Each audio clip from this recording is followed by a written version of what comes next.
ସୁଦଶାବ୍ରତ କଥାରମ୍ଭ ମନ୍ଦଇ ପରମ ଜଗତ ତାରିଣୀ ସମୁଦ୍ରେ ମନ୍ଥନରୁ ଜାତ ହୋଇଲୁ ତ ପଣି ତେଣୁ କରି ନାମ ହେଲା ଲକ୍ଷ୍ମୀ ନାରାୟଣୀ ବିଷ୍ଣୁଙ୍କ ଘରଣୀ ମାଗୋ ଅଠକମଳିନୀ ହେତୁ ଅନନ୍ତରେ ଦିନ ହେମନ୍ତ ସମୟେ ନାରଦ ମହର୍ଷି ଇନ୍ଦ୍ର ଭୁବନ ବିଜୟେ ଷଡ଼ର୍ଘ ଦେଇ ଇନ୍ଦ୍ର ପାଦ ପୂଜା କଲେ ବସିବା ନିମନ୍ତ ଦିବ୍ୟ ଆସନେ କଦେଲେ ଇନ୍ଦ୍ରବାଚ କେବଳ ବ୍ରତ କଲେ କେବଳ ଫଳ ପାଇ ଧରଣୀ ପୁତ୍ର ଦହିତା କେମନ୍ତ ମିଳଇ ଏହା ମତେ ସଂକ୍ଷେପୀଣ କହିବା ଗୋସାଇଁ ତବ ମୁଖ ଶୁଣିଲେ ପ୍ରତ୍ୟେ ଯିବି ମୁଇଁ ନାରଦବାଚ ଏବେ ଶୁଣ ଏବେ ଇନ୍ଦ୍ର ସେହି ବ୍ରତର ମହିମା ଜହିଁରେ ସନ୍ତୋଷ ହୁଅନ୍ତି ମହାଲକ୍ଷ୍ମୀ ଅମା ମର୍ତ୍ତ୍ୟମଣ୍ଡଳରେ ତାର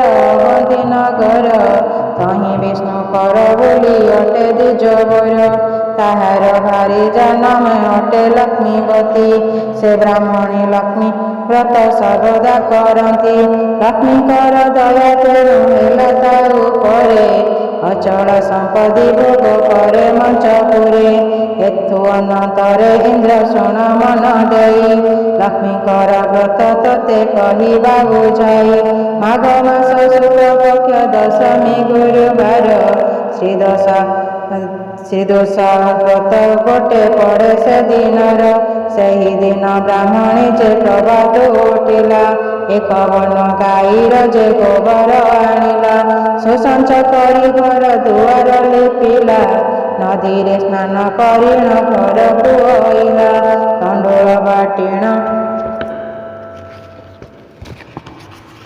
ଝୋଟିଆ ବରଣ କଲା ଶିବର ମହାଲକ୍ଷ୍ମୀଙ୍କୁ ସେ ସୁମରଣ କଲା ଦଶ ବର୍ଣ୍ଣ ମୋରଜରେ ପିତୁଳା ଲିପିଲା ଦଶ ଯେ ପାଖୁଡ଼ା କରି ପଦ୍ମକେ ଲେଖିଲା ତହିଁରେ ଉପରେ ପୁନଃ ଘଟକେ ସ୍ଥାପିଲା ଘଟରେ ଉପରେ ଛୁତ ଡାଳକ ଥୋଇଲା ନାରିକେଳ ଏକ ଗୋଟି ଘଟ ପରେ ଦେଲେ ଦଶମୁଖୀ ଦୀପାବଳି ଜାଗର ଜାଳିଲେ ଦଶଖିଆ ଧଳା ସ୍ୱତେ ବ୍ରତକୁ ଭାଙ୍ଗିଲେ ଗୌରୀ ନାରାୟଣ ବେତ ପାଖରେ ଥାଇଲେ ଦଶମୁଖୀ ତଣ୍ଡୁଳ ସେ ଘଟ ପାଖ ଦେଲେ କଦଳୀ ଫଳ ଗୋଟିଏ ଗୋଟିଏ ଯେ ଦେଲେ ଉପରେ ଚନ୍ଦ୍ର ତାପ ଚାନ୍ଦୁଆ ଟଣାଇଲେ ଦଶ ମେଞ୍ଚା ହଳଦୀ ଯେ କୁମ୍ଭ ଦେଲେ ସିନ୍ଦୁର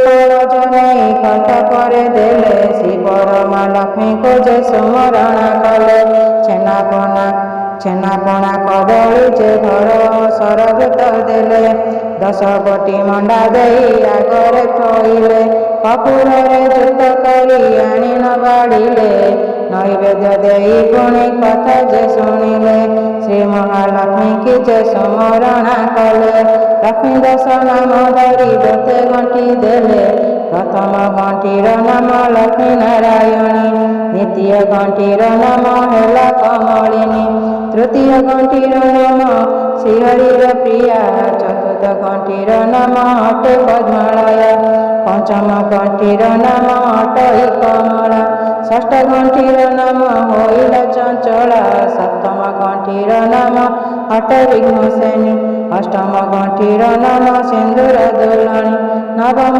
ଗଣ୍ଠିର ନାମ ଦୁର୍ଗତି ନାଶିନୀ ଦଶମ ଗଣ୍ଠିର ନାମ ବିଷ୍ଣୁ ପାଟରାଣୀ ଦଶ ନାମ ଧରିଣ ସେ ବ୍ରତ ଗଣ୍ଠି ଦେଲେ ଲକ୍ଷ୍ମୀ ନାରାୟଣ ବୋଲି ମନେ ସୁମରିଲେ ସୂର୍ଯ୍ୟଙ୍କୁ ଯେ ଅର୍ଘ୍ୟ ଦେଇ ବନ୍ଦାପନା କଲେ ନଦୀରୁ ଯେ ପାଣି ତୁମ୍ଭେ ଆଣିବାକୁ ଗଲେ ବ୍ରତ ହସ୍ତରୁ ଖସାଇ ଜଳରେ ଲଖିଲେ ଜଳ ଭିତରେ ଯାଇଣ ବ୍ରାହ୍ମଣୀ ପଶିଲେ ମାଂସ ମେଞ୍ଚା କାୟ ପାଟ ବସ୍ତ୍ର ଦିଶୁଥିଲା ଚିଲ ପକ୍ଷୀ ଝାମ୍ପ ଦେଇ ବେଗେ ଘେନିଗଲା ସେ ବ୍ରାହ୍ମଣୀ ଜଳ ଘେନି କୂଳକୁ ଆଇଲା ବ୍ରତ ନ ଦେଖିଣ ସେଉ ବିସ୍ମୟ ହୋଇଲା ଚାରି ଦିଗକୁ ବ୍ରାହ୍ମଣୀ ନିରେଖି ଚାହିଁଲା ଦେଖିଲା ସେ ବ୍ରତ ଚାଲି ଚିଲ ଘେନି ଯାଉଥିଲା ଚିଲ ପଛେ ପଛେ ସେ ବ୍ରାହ୍ମଣୀ ଗୋଡ଼ାଇଲା ସେ ଚିଲ ଯାଇଣ ଏକ ବନସ୍ତେ ଫସିଲା ବ୍ରତ ନ ପାଇ ବ୍ରାହ୍ମଣୀ ବିକଳେ କାନ୍ଦିଲା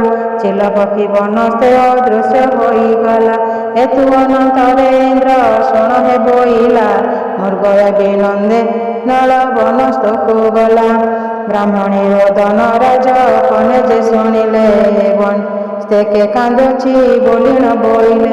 ସୈନିକ ସଖା ଘେନି ରାଜା ବିଜେ କରିଲେ ବ୍ରାହ୍ମଣୀ ପାଖରେ ଯାଇ ପ୍ରବେଶ ହୋଇଲେ। ବ୍ରାହ୍ମଣୀକୁ ଦେଖି ରାଜା ବିସ୍ମୟ ହୋଇଲେ କିନି କାନ୍ଦୁଅଛ ବୋଲି ନ ବୋଇଲେ। ଏହା ଶୁଣି ବ୍ରାହ୍ମଣୀ ଯେ ରାଜାଙ୍କୁ କହି ମୋହର ଦୁଃଖକୁ ବାକୁ ପାରିବ କି ଫେଡ଼ି। ନଳରାଜା ବୋଇଲେ ହେ ଯେ ଦୁଃଖ ତୋର ମୋ ଆଗେ କହିଲେ ତାହା କରିବଣି ଦୂର। ଏହା ଶୁଣି ବ୍ରାହ୍ମଣୀ ଯେ ବୋଲଇ ଉତ୍ତର ସତ୍ୟ କର ତୁମ୍ଭେ ରାଜା କହିବି ଚାମୁର। ବ୍ରାହ୍ମଣୀର ବାକ୍ୟ ଶୁଣି ରାଜା ସତ୍ୟ କଲେ ଯାହା ତୁମ୍ଭେ ମାଗ ତାହା ଦେବଇଁ ବୋଇଲେ। ଏହା ଶୁଣି ବ୍ରାହ୍ମଣୀ ଯେ ସରସ ହୋଇଲା ମୋହର ସୁଧ ସାବତ ଚିଲ ଘେନିଗଲ। ତୁମ୍ଭର ଯେ ମହାଦେଇ ବ୍ରତ କରିଛନ୍ତି ସେହି ବ୍ରତ ଗୋଟି ମତେ ଦେବ ନୃପତି। ଏହା ଶୁଣି ମହାରାଜା ସମ୍ମତ କଲେ ବ୍ରାହ୍ମଣୀକୁ ଘେନି ନିଜେ ରାଜ ଚଳିଗଲେ। ବ୍ରାହ୍ମଣୀକୁ ସିଂହଦ୍ୱାରେ ବସାଇଲେ ନୃପତି ଅନ୍ତଃପୁରକୁ ଗମନ କଲେ ତଡ଼ତି। ରାଣୀକୁ ଯାଇ ନଳ ରାଜା ଯେ କହିଲେ ଆମ୍ଭକୁ ଏକ ମାଗିଣୁ ଦେବ କି ବୋଇଲେ। ଏହା ଶୁଣି ମହାରାଣୀ ସ୍ତବ୍ଧ ହୋଇଲେ ଆମ୍ଭକୁ କିଏ ମିଳିବ ଦେବଇଁ ବୋଇଲେ। ନଳ ରାଜା ବୋଇଲେ ଗୋ ସତ ଏବେ କର ତେବେ ମୁଁ କହିବି ସିନା ମାଗୁଣି ମୋର। ଏହା ଶୁଣି ମହାଦେଇ ସତ୍ୟ ବାକ୍ୟ କଲେ ଯେ ଇଚ୍ଛା ରାଜା ମାଗ ବୋଇଲେ। ସତ୍ୟ ବାକ୍ୟ ଶୁଣି ରାଜା ବୋଇଲେ ଉତ୍ତର ଶ୍ରୀ ସୁଧ ସାବତ ଗୋଟି ଦିଅ ଗୋ ତୁମ୍ଭର। ଏହା ଶୁଣି ମହାରାଣୀ ବିସ୍ମୟ ହୋଇଲେ ଶ୍ରୀ ସୁଧ ସାବତ ଦେବା ନୁହଁ ବୋଇଲେ। ଏହି ବ୍ରତ ଗୋଟି ଅନ୍ନକୁ ଚେନ ଦିଅନ୍ତି ବ୍ରତ ଦେଲେ କନ୍ଦରୁ ଯେ ଲକ୍ଷ୍ମୀ ଛାଡ଼ି ଯାନ୍ତି। ଦରିଦ୍ର ଭିକ୍ଷୁକ ବ୍ୟାଧି ମନ୍ତ ସେ ହୋଇ ଲକ୍ଷ୍ମୀଙ୍କ ବ୍ରତ ଏହା ଦେଇ ନ ପାରଇ। ଜଞ୍ଜାଳ କରି ରାଜା ପୁନଶ୍ଚ ମାଗିଲେ ହସ୍ତରୁ ଖସାଇ ବ୍ରତ ରାଜା करे ଦେଲେ। ବ୍ରତ ପାଇ ମହାରାଜା ବେଗେ ଚଳିଗଲେ ବ୍ରାହ୍ମଣୀ ହସ୍ତରେ ବ୍ରତ ନେଇ ନଚେ ଦେଲେ। ବ୍ରତ ପାଇ ବ୍ରାହ୍ମଣୀ ଯେ ଆନନ୍ଦ ହୋଇଲା ରାଜାଙ୍କୁ ଆଶିଷ କରି ନିଜେ ପୁରେ ଗଲା। ସେ ବ୍ରତ ନେଲା କଞ୍ଚା ଦଧରେ ଧୋଇଲା 10 ଗୋଟି ମଣ୍ଡା କରି ପାଣି ଛଡ଼ାଇଲା। ଆପଣା ହସ୍ତରେ ନେଇ ବ୍ରତକୁ ବାନ୍ଧିଲେ ପାରଣା କରି ବ୍ରାହ୍ମଣୀ ଆନନ୍ଦେ ରହିଲେ। ନାରଦଙ୍କୁ ଚାହିଁ ଇନ୍ଦ୍ର ପୁଣି ଇଚ୍ଛା କଲେ ନଳରାଜାଙ୍କର କିସ ହୋଇଲା ବୋଇଲେ। ନାରଦ ବୋଇଲେ ଶୁଣ ଇନ୍ଦ୍ର ମନ ଦେଇ ନଳରାଜାଙ୍କ ବିପଦିତେ ଦେବା କହି ଚରି ଯିବା ଗୋର ଆଉ ଘରକୁ ନଇଲେ। ପୋତିଲାର ଧନ ସବୁ ବାସୁକି ହରିଲେ ଧାନ ଚାଉଳ ତ ସବୁ ବସି ଯେ ଖାଇଲେ। ଶତ୍ରୁଆ ସେଣ ରାଜ୍ୟରେ ଉପଗତ ହେଲେ ରାଜା ରାଣୀ ଅନ୍ନ ବସ୍ତ୍ର କିଛି ନ ପାଇଲେ। ରାଜାଙ୍କୁ ରାତ୍ରରେ କାଳ ପୁରୁଷ ଡାକିଲେ ରାଜ ଛାଡ଼ି କରି ରାଜା ପଳାଇ ନ ଯାଅ ରାଜା ଥିଲେ ନିଶ୍ଚୟ ମରିବୁ ନ ନାମ।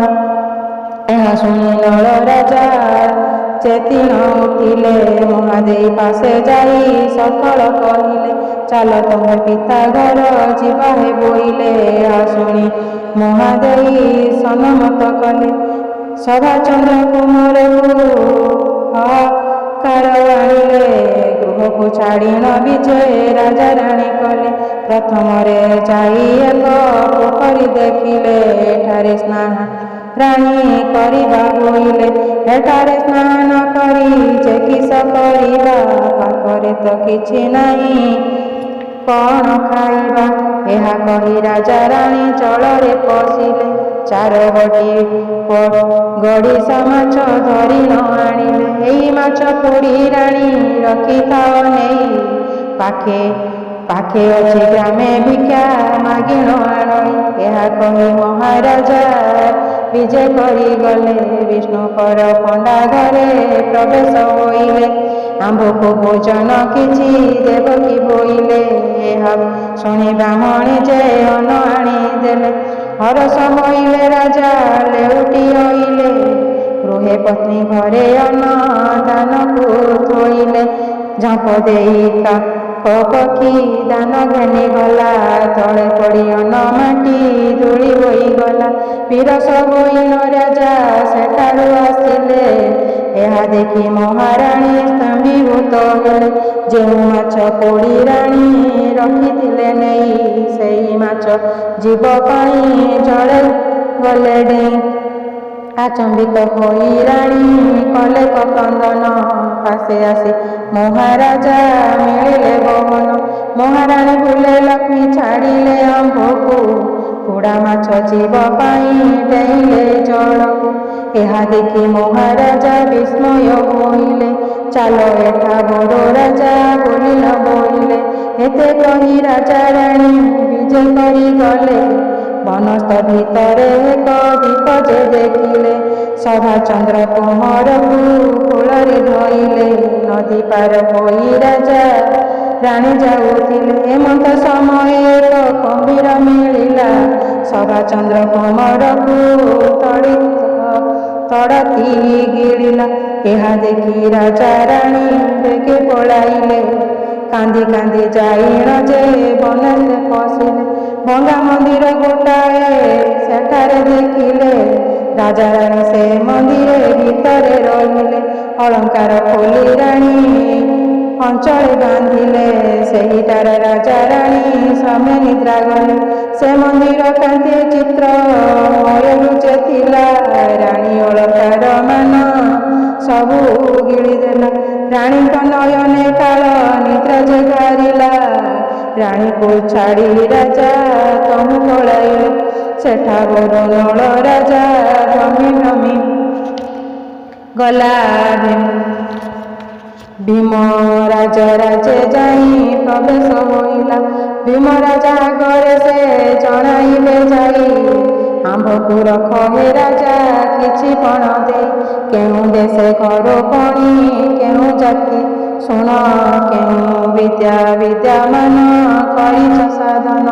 ନଳ ରାଜାଙ୍କର ସୁପକାର ଥିଲି ମୁହିଁ, କଉରି ସଉରି ବିଧି ରାନ୍ଧଣା ଯେ ଜାଣଇ।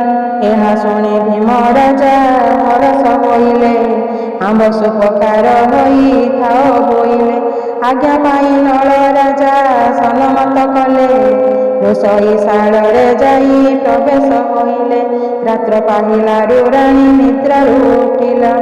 ପ୍ରଜାଙ୍କୁ ନ ଦେଖି ରାଣୀ ଡାକ ଛାଡ଼ିଦେଲେ। ତାହାକୁ ନ ପାଇ ରାଣୀ କାନ୍ଦି କାନ୍ଦି ଗଲା। ଛନ ଛନ ହୋଇ ସେ ସ୍ଥାନରୁ ଚଳିଗଲା। ବାଟେ ପଚାରିଲା ପଚାରିଣ ଗଲା। ଭୀମ ରାଜା ରାଜେ ଯାଇ ପ୍ରବେଶ ହୋଇଲା। ଭୀମସେନ ଅନ୍ତପୁରେ ଯାଇ ନ ମିଳିଲା। ଲକ୍ଷ୍ମୀଙ୍କ ମାୟାରୁ ନିଜ ମାତା ନ ଚିହ୍ନିଲା। ଦମୟନ୍ତୀ କହନ୍ତି ଯେ ମହାଦେଇ ପାଶ, ଭାତ ଲୁଗା ଦେଇ ରଖ ତୁମର ଉଆସ। ନଳ ରାଜାଙ୍କର ଦାସୀ ହୋଇଥିଲି ମୁହିଁ, କର୍ମ ଭାଗ୍ୟରୁ ମୁହିଁ ସେଠାରୁ ଆସଇ। ଏହା ଶୁଣି ମହାଦେଇ ହରଷ ହୋଇଲେ। ଆମ୍ଭ ଅନ୍ତପୁରେ ଦାସୀ ହୋଇଥାଅ ବୋଲେ। ଏହା ଶୁଣି ଦମୟନ୍ତୀ ସନମତ କଲେ। ନଳ ଦମୟନ୍ତୀ ଦୁହେଁ ସେଠାରେ ରହିଲେ। ହେତୁ ଅନନ୍ତରେ ଶୁଣ ଇନ୍ଦ୍ର ମନ ଦେଇ, ନଳ ରାଜାଙ୍କର ଶୁଭ ବାର୍ତ୍ତା ଦେବା କହି। ଭାଦ୍ର ମାସ ଶୁକ୍ଳ ପକ୍ଷ ଦଶମୀ ଗୁରୁବାର, ଶ୍ରୀସୁଦଶା ବ୍ରତ ଗୋଟେ ପଡ଼େ ସେ ଦିନର। ପାଟ ଜ୍ୟୋତିଷ ଯାଇ ରାଣୀକୁ କହିଲା, କାଲିଠୁ ସୁଦଶା ବ୍ରତ ପଡ଼ୁଛୁ ବୋଇଲା। ଜ୍ୟୋତିଷକୁ ଧନ ରତ୍ନ ଦେଇ ବିଦା କଲା। ଦାସୀମାନଙ୍କୁ ଡାକି ନ ବୁଝାଇ କହିଲା। ପ୍ରଭାତରୁ ଉଠି ଦାସୀମାନେ ଚଳିଗଲେ। ଏକ ବନ ଗାଈର ସେ ଗୋବର ଆଣିଲେ। ସୁସଞ୍ଚ କରିଣ ଘର ଦୁଆର ଲିପିଲେ ନଦୀରେ ସ୍ନାନ କରିଣ ଘରକୁ ଆସିଲେ ତଣ୍ଡୁଳ ବାଟିଣ ଜୁଟି ଆଳପଣା ଦେଲେ। ଏହା ଦେଖି ଦମୟନ୍ତୀ ରାଣୀକୁ କହିଲେ ମହାରାଣୀ ମୋ ପ୍ରତି ଯଦି ଦୟା ହେବ ଉଷାର ଉପକରଣ ଯେବେ ମୋତେ ଦେବ। ଶିଶୋଦ ସ୍ୱାଗତଟିକୁ କରନ୍ତି କହିଲେ ଏହା ଶୁଣି ମହାଦେଇ ସନ୍ତୋଷ ହୋଇଲେ ବ୍ରତ ଯେବେ କର ତୁମେ କର ବୋଇଲେ।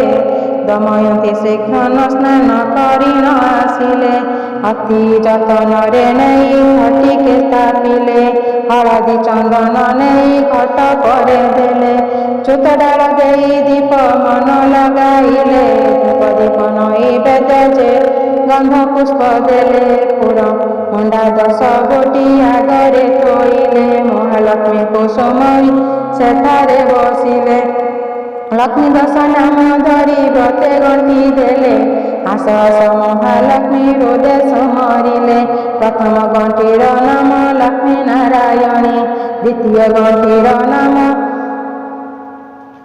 ଗଣ୍ଠିର ନାମ ହେଲା କମଳିନୀ ତୃତୀୟ ଗଣ୍ଠିର ନାମ ଶ୍ରୀହରିର ପ୍ରିୟା ଚତୁର୍ଥ ଗଣ୍ଠିର ନାମ ଅଟେ ପଦ୍ମାଳୟ ପଞ୍ଚମ ଗଣ୍ଠିର ନାମ ସିନ୍ଦୁର ଅଟଇ କମଳା ଷଷ୍ଠ ଗଣ୍ଠିର ନାମ ଯେ ହୋଇଲା ଚଞ୍ଚଳା ସପ୍ତମ ଗଣ୍ଠିର ନାମ ଅଟେ ବିଘ୍ନସେନୀ ଅଷ୍ଟମ ଗଣ୍ଠିର ନାମ ସିନ୍ଦୁର ଦୋଲଣୀ ନବମ ଗଣ୍ଠିର ନାମ ଦୁର୍ଗତି ନାଶିନୀ ଦଶମ ଗଣ୍ଠିର ନାମ ବିଷ୍ଣୁ ପାଟରାଣୀ। ଲକ୍ଷ୍ମୀ 10 ନାମ ଧରି ବ୍ରତେ ଗଣ୍ଠି ଦେଲା ପରମ ଲକ୍ଷ୍ମୀକୁ ମନେ ସ୍ମରଣ କଲା ଭୋଗରୁ ଲକ୍ଷ୍ମୀ ମୋତେ ଅନୁଗ୍ରହ ହେଉ ପୁତ୍ର ଗେରସ୍ତ ଆମର ରାଜ୍ୟ ପ୍ରାପ୍ତି ହେଉ ଏସନ ଭାବନା କରି ମନେ ସୁମରିଲେ ପ୍ରସନ୍ନ ହୋଇଣ ଲକ୍ଷ୍ମୀ ରାଣୀକୁ କହିଲେ ଯାଅ ତୋର ପୁଅ ସ୍ୱାମୀ ପ୍ରାପ୍ତ ହୋଇବେ ତୋର ହସ୍ତେ ଶତ୍ରୁମାନେ ନିପାତ ହୋଇବେ। ନଳରାଜକୁ ଲକ୍ଷ୍ମୀ ସନ୍ତୋଷ ହୋଇଲେ ଏଣେ ନଳରାଜାଙ୍କର ମନ୍ତ୍ରୀ ବିଚାରିଲେ ଆମ୍ଭର ଯେ ମହାରାଜା କେବଳ କେଣେ ଚଳିଗଲେ ରାଜ୍ୟରେ କାହାକୁ ରାଜା କରିବା ବୋଇଲେ ଏହା ଶୁଣି କେହି ବୋଲେ ହେବି ମୁଁ ରାଜନ ଆଉ ବୋଲେ ମୁଇଁ ହେବି ନୃପରାଣ। ଏହିପରି ପରସ୍ପରେ କରିଲେ କବଳ ତହିଁ ସବୁଦିନ ମରେ ଥିଲା ମନ୍ତ୍ରୀବର ମନ୍ତ୍ରୀ କହେ ଆମ ରାଜା କେଉଁଠାରେ ଛନ୍ତି ଆଉ ଜଣେ କେଉଁ ପରି ହୋଇବ ନୃପତି। ମନ୍ତ୍ରୀ ବୋଇଲେ ଶୁଣ ସର୍ବେ ମୋର ବିଚାର ପାଟହସ୍ତୀକୁ ମଣ୍ଡିଣ ଛାଡ଼ି ଯା ସ୍ୱତର ସୁବର୍ଣ୍ଣ କଳସେ ଗଙ୍ଗା ଜଳ ଶିରେ ଦେଇ ଛାଡ଼ିଦେବ ସାହାଯ୍ୟରେ ଢାଳିବ ଯେ ସେହି ତାହାକୁ ରାଜରେ ରାଜା କରିବା କି ଜାଣ।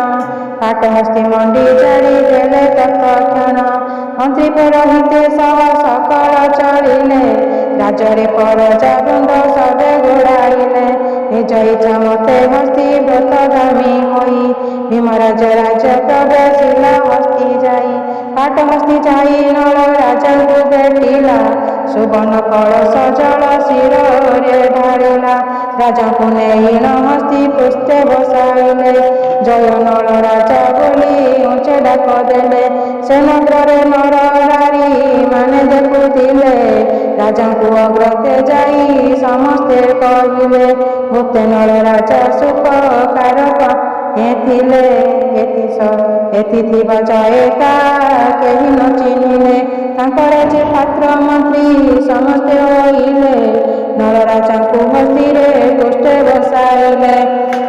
ଏହି ଶୁଣି ଭୀମ ରାଜା ହର୍ଷ ହୋଇଲେ ନଳରାଜାଙ୍କୁ କୌରବ କରି ଘେନି ଗଲେ ଅନ୍ତପୁରେ ଦମୟନ୍ତୀ ରାଣୀକୁ ଚିହ୍ନିଲେ ଏ ତ ଆମ ଦମୟନ୍ତୀ ଦୁଇତ ବୋଇଲେ କି ନିମନ୍ତେ ଆସି ଏତି ଗୋପତେ ରହିଲେ କି ନିମନ୍ତେ ଗୁରୁପ ରୂପ ହୋଇଥିଲେ।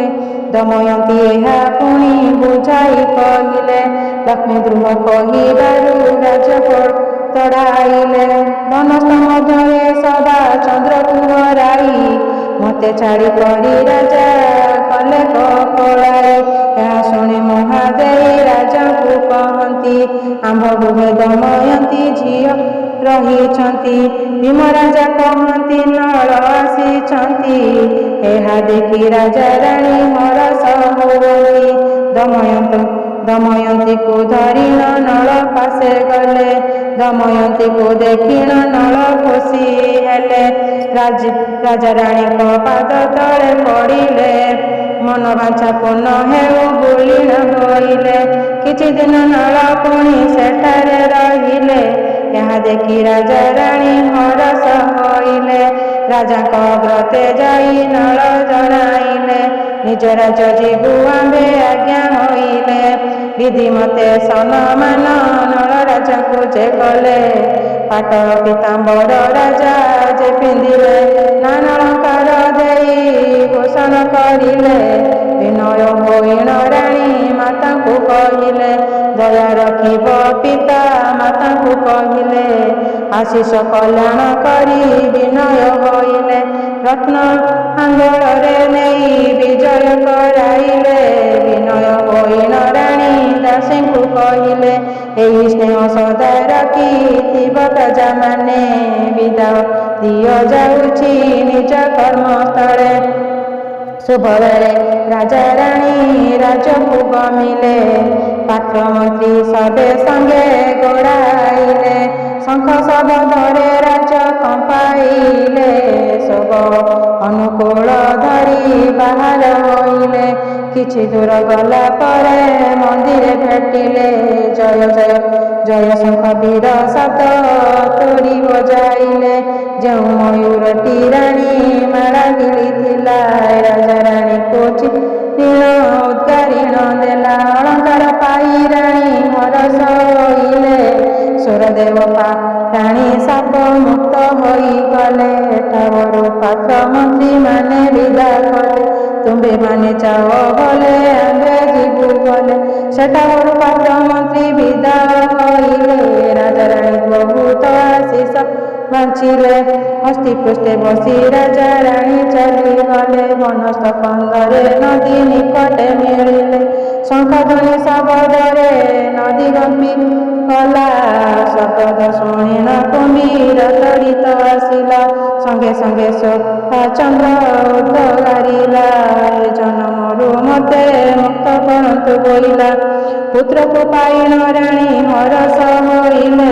ଶୁଭ ଦେବରାଜ ସାକୁ ମୁକ୍ତ ଗଲେ। ସଭା ଚନ୍ଦ୍ରକୁ ନେଇଣ କୋଡ଼େ ବସାଇଲେ। ସେଠାରୁ ରାଜା ରାଣୀ ସୋଦରେ ଚଳିଲେ।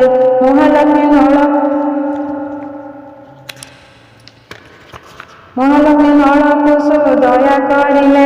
ବେତାଳ ମାନଙ୍କୁ ଡାକି ତମୁ ଆଜ୍ଞା ଦେଲେ। ରାଜାର ଭଣ୍ଡାର ସବୁ ପୂର୍ଣ୍ଣ କରି ଆସି କହି ବଟି ବସ। ଏହା ଶୁଣି ବେତାଳ ଯେ ଶୀଘ୍ର ଚଳିଗଲେ। ନଳ ରାଜାଙ୍କ ଭଣ୍ଡାର ସମ୍ପୂର୍ଣ୍ଣ କରିଲେ।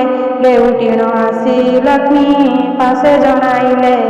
ଭଣ୍ଡାର ପୂର୍ଣ୍ଣ ଶୁଣିଣ ସନ୍ତୋଷ ହୋଇଲେ। ଏ ସମୟ ନଳ ରାଜା ରାଜେ ପହଞ୍ଚିଲେ।